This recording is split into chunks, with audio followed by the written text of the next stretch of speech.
Guys, good morning. Let's talk about all the games happened on December 9th, Thursday. Only have 3 games on Thursday. I think we all picked up the pattern at this point. Tuesday and Thursday, very very low volume. You don't have a lot of games. That's the days you want to stream. And the first game is the Jazz beat the Philadelphia Sixers 118-96. Wasn't really close. Jazz, they're just so good in the regular season. 18-7, third. They're not that far away. I mean, they could make it interesting. And wow, the Grizzlies, they're the 4th seed right now in the Western Conference, despite all the injuries. And for the Sixers, they're usually a good home team, right? They don't lose that many games. They're 7th. This year, actually, they have not been good, 5-6 at home, and they have played a lot of away games. So maybe their record improve.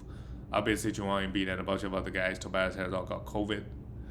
Otherwise, they should have been a top 4 team, But they are kind of close in the Eastern Conference. Even the Nets are kind of close with everybody. Like they're only 3 games ahead of the 7th seed. For the Jazz, Royce O'Neal, 7 points, a steal, 4 rebounds, and assist and a 3. If you're pounding points, I think we could. Even if you're not pounding points, I think you could have that guy at the end of your bench, providing some steals and blocks. He's been doing that all season. At least could be a really good stream guy. Bojan Bogdanovic, 14 points. And nothing else. This is I'm not a big fan in category leagues, guys that can hit some shots and threes because how should I say this? On average, weekly, if you're in a weekly league, let's say your team usually average around 600 points, and let's say Bogdanovic average 17 points. Yes, you're not gonna find a guy that's gonna give you 17 points on the waiver wire, but you could find guys that can give you 13 points. That's 4-point difference. Let's say they play 4 games throughout the week. That's only 16 points difference. 16 points, but a team would average 600 points. So 16 out of 600 is not that big of a difference compared to, let's say, if you need steals or blocks, right? You could pick up a guy that give you a block a game. That makes a huge difference. On average, a team, I don't know, block 25 shots. I'm just saying 25, 30, unless you have 5 Miles Turners on your team. 25 to 30, and you could pick up a guy that average 1 block and give you 4 or 5. That's 16 or 20%. That could make a huge difference, right? So yeah, I'd rather prefer have somebody stream guys that could give you steals and blocks only, because points, how often do they really explode for 30 points? Not very often. But steals and blocks, guys could get 3 steals all the time. But he's still a hold, just barely giving you points and threes. Rudy Gobert, 30 minutes, 21 rebounds, 2 steals, 2 blocks, and 17 points. Had an okay game. In some foul trouble that will be expected against Joel Embiid. But overall, Gobert has been pretty strong this year. Donovan Mitchell didn't shoot the ball well. 22 points, 2 steals. Mitchell's steal numbers has been insane this season. I think I don't know, maybe more effort. Last 2 years, he's only averaged 1 steal. Let's see if he can sustain 1.5. That would help his value tremendously. Mike Conley, just the 25 minutes. Maybe it was because the back-to-back, because last game he also didn't play for long, but both games were blowouts again, so don't really need him to play high minutes anyways.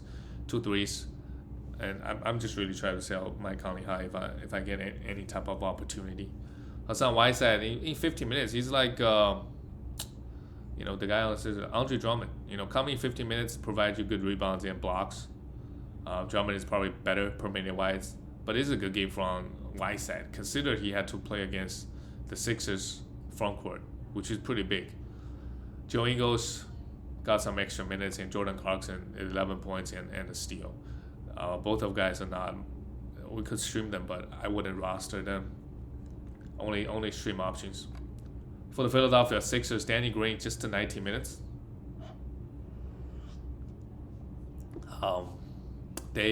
I think Danny Green can still be rostered. Provide solid enough defensive stats and threes. But if you need points and rebound or assist, he's not the guy. The minutes is low because they needed more offense. They were down big, so they probably decided to go guys like Furkan Korkmaz, Georges Nian, some extra minutes for those guys.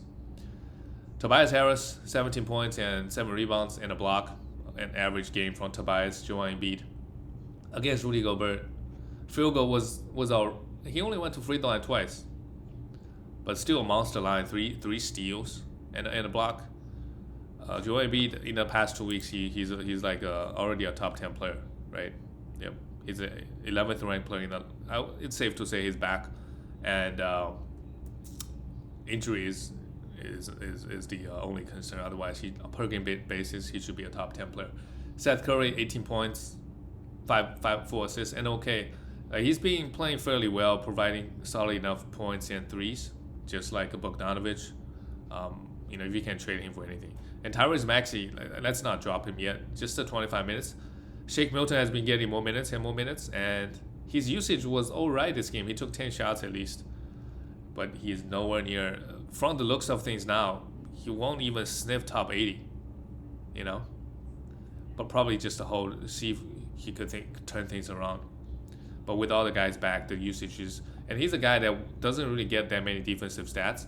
A lot of his value is in category coming from the low turnovers and high efficiency. The counting stats are not really all that much. Probably going to average you 13, 14, 15 points, 4 rebounds, and maybe 4.5 assists with low steal and low blocks numbers. Shake Milton, let's not worry about him unless he starts getting 30 minutes. And Matisse Thybulle in 18 minutes.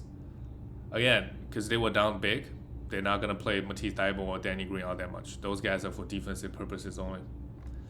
Matisse Thybulle is not a must roster, given how he played lately.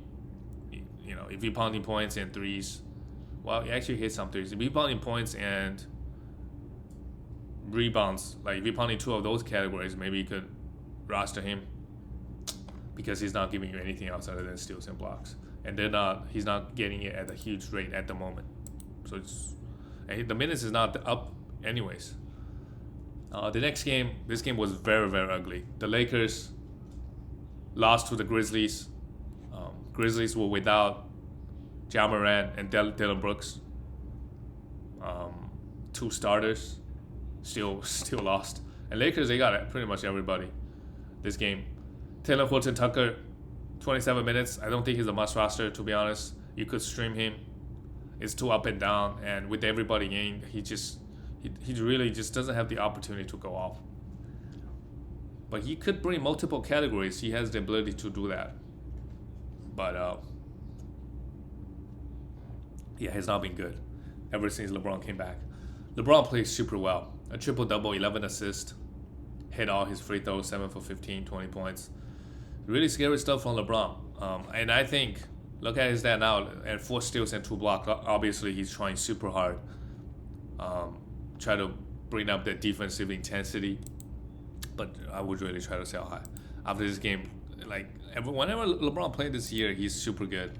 He is actually ahead of James Harden now. He's the 7th ranked player after this game. Just played the 14 games. Realistically, per game basis wise, probably top 15, not top 7. A lot of the numbers are not sustainable. So if you can get guys in this area, if you can get Paul George, Jason Tatum, all those guys, I don't think I would think too much before to do that trade. And availability is also very, very important. Very, very important. He's probably going to just play, 70% of the games that Paul George plays by the end of the season. And I'll look to trade him. Anthony Davis, 22 points, 8 rebounds, took 18 shots, hit 9 of them. Again, bad from the free throw line. AD, his free throw is not coming back. I still on block. The rest of it should be fine. Top 6, top 7 player on a per game basis. Avery Bradley getting huge minutes. And not doing much. 2 steals and a block is nice, but this is not the guy we want to. Not really fantasy relevant. Just stream this guy. And Russell Westbrook only took 9 shots here. Russell Westbrook is a huge sell high all season. Now that LeBron is back, he still had 7 assists, so that's not too bad. Usage is pretty low, and 1 for 4 from the free throw also hurts you, and 6 turnovers. Oh yeah, Lakers. This game collectively, we checked the Grizzlies stats. Lakers collectively had 22 turnovers. They were just giving the ball away, like LeBron and Russell Westbrook, just throwing the ball away left and right. So as a result, the Grizzlies, they all get a bunch of steals. Malik Monk, a guy who could stream. Same thing with Carmelo Anthony. You could stream for some points and threes. That's about it. And Melo, I don't think we want to stream it. The business has been low ever since guys started coming back. Just getting 20 minutes. He was getting 28 to 30 minutes a night. Now he's 22. A lot of the minutes went to didn't really go to somebody else. It's just LeBron. LeBron is back. For the Grizzlies, yep. Grizzlies had 18 steals. Lakers had 22 turnover. Grizzlies had 18 steals. That's why, like, if you try to think about, if you need steals, right? If you think about guys you want to stream, look at who they playing the Lakers, or look at what team is playing the Lakers, playing the Nets, playing the Rockets, because they got Kevin Porter Jr. You gotta wait until he's back. He's gonna give you a bunch of gifts, right? Some of those high turnover guys on those teams, you could stream them because they give away 5-6 opportunities just like that. Yeah. For the Grizzlies, Desmond Bane is a sell high. Gerald Jackson Jr. is a sell. Both guys are sell highs, in my opinion. With Desmond Bane being the bigger one. Let's see. 60th ranked player. If you can get a 60th ranked player back, 50th ranked, do a 2-for-1s. You know, Ja Morant and Dylan Brooks are taking his shots away once they do come back, for sure. And this game, 2 steals in the block, 5 threes, just really, really scary stuff from Desmond Bane. Gerald Jackson Jr. is he's still a sell high, but, a lot of his value coming from his defense. 37th ranked, so I honestly don't think I want to try sell him for a top 40 player. I think he's going to be a top 40 player pretty comfortably. And the combination of stats he's providing is very, very elite. If you have a guard team, you have a Gerald Jackson Jr., you can be competitive in blocks, right? Because he's one of the league leaders in blocks. 2 threes, 25 points, 3 steals, no blocks here. Probably just took LeBron or Russell Westbrook's, horrible passes. 5-6 from the free throw line. Played still in some foul trouble. 3 fouls in 29, and because that's why he only played 29, I imagine. Steven Adams, 13 rebound, nothing else, just a streamer. Steven Adams, let's not roster him. And Anthony Melton is a sell high as well, because we know when Ja Morant comes back, when Dylan Brooks come back, he's not gonna get 29 minutes, probably 20 to 25, 18 minutes. That could also happen, right? 6 assists, 2 steals is really nice. Tyus Jones, 12 points, 6. Anthony Melton and Tyus Jones had an identical line, pretty much. Both guys need to be rostered, and Tyus Jones will be hard to sell him high because everybody knows, and their grandma knows that Ja Morant comes back, he's gonna go back playing 15. Anthony Melton, try to sell him if we can. And let's go to the next game, the last game of the night. Denver Nuggets lost to the Spurs. What? The Spurs are supposed to be one of the worst teams in the NBA. And, they're at the bottom of the Western Conference. But they beat Jokic. Denver fallen 12 to 13. I can't really blame them because their second and third best player are out. They just have Jokic at this point. Aaron Gordon plays super well. He's a must-roster guy. 7 for 8 from the free throw line is also huge. 9 for 12. 25 points and a block. Let's check his rankings in the last 2 weeks. 85th ranked player, so he's improving, right? I think for the rest of the way, he could be a top 80, 90 player, playing 35 minutes on average. If the game is not out of control or blowouts, anything like that. Jeff Green, just the 23 minutes, he fouled out. Like, if your team is efficient, you try to win field goal and free throw every week, and turnovers, you could pick him up. Super, super good efficiency-wise, but not a lot of counting stats. Nikola Jokic, triple-double, 2 steals and a block. Hit his free throws at least this game, so great. Great game. But field goal-wise, it was pretty poor against the Spurs. Will Barton, 19 points, 2 steals, 4 assists, and 3. It's fine. He was a bit of Vilo. Just not shooting the ball well.